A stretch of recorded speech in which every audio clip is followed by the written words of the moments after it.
Welcome back. Today I'm going to share what I'm looking for as an architect in different floor plans when I'm choosing what apartment to flip. When you're flipping apartments, what you're trying to achieve is to increase the potential quality of life in that home from what it's been previously to something else. And making small changes in the floor plan can truly transform the way that you will be able to live in that home, but doesn't need to cost a lot. And that's key when we're working with real estate investments. So come along and I will share what I'm looking for when trying to make that decision. My name is Linnea and I'm an architect who has worked on large-scale city transitions for the past 6 years. Now I'm on a journey together with my husband to see if it's possible to build a sustainable real estate business by renovating 11 homes. One of the first decisions you make when you're going to renovate the home is which one are you going to renovate. In the last video, I shared how to choose an appropriate neighborhood in the city to invest into, and today we're going to look at, okay, how do you identify an appropriate apartment within that neighborhood? Alright, the first thing that we want to look for in the floor plan is there enough potential for natural light to come through in the key rooms? And why is this important? Well, it's really important because it's something you're probably not going to be able to make any changes to.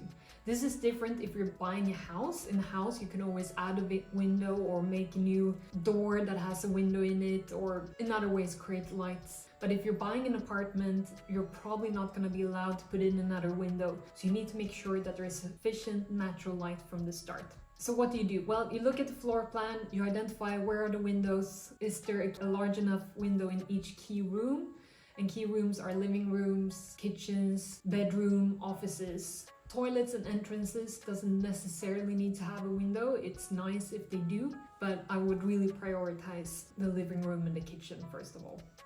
Once you have identified that there is enough windows, you also want to double check if they're placed in a northern orientation. Because if you're in the northern hemisphere, any window placed in the north facing direction will not bring in as much light as a window that is placed in west, east, or especially in south. So if it's let's say a living room that only has one smaller window placed in a northern orientation, I would really consider it to maybe try to find another apartment, because that window is probably not going to bring in enough light to make this home feel like a place where someone really loves to live. So the first point, natural light, the orientation of the flat, to make sure you have a good base to work with. Alright, with the light dealt with, we're starting to look for two different things that can help you make changes in the floor plan without it costing a lot. And they work very well together, but I'm going to talk about them first separately. And the first one is you want to look for the circulation space in that floor plan. Is there a lot of circulation space? Is there a little amount of circulation space? Is it weirdly designed? And with that I mean, could you maybe do something else with it? Another key reason why we're looking at the circulation space is that it easily become dead square meters. And dead square meters are not going to be worth a lot for a new buyer. So by being able to look at it, review it, see if there's something that you can change, you have the potential to really transform your apartment. When we have reviewed the circulation space, what we want to look for is the relationship between the kitchen and the living room. And the reason why we're looking at this relationship is because the way that we like to live today tend to be different from how we lived 50 years back in time and so on.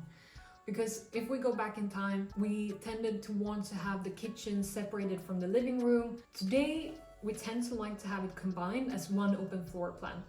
So if you can find an apartment that is designed for the old way, but you can still see that there is a potential to create a connection between those rooms without having to move the kitchen, you have a potential to really transform this apartment and increase the quality of life in it. So for example, in this apartment, what we did was that we changed the position of the entrance into the kitchen and we made that entrance a bigger opening. What we also did was that we changed how you entered the living room from being just a normal door to being the same size opening as we did for the kitchen. And as these were placed in relationship to each other, you can now have a direct connection between the kitchen and the living room, making it feel like it's one room, even if it's not.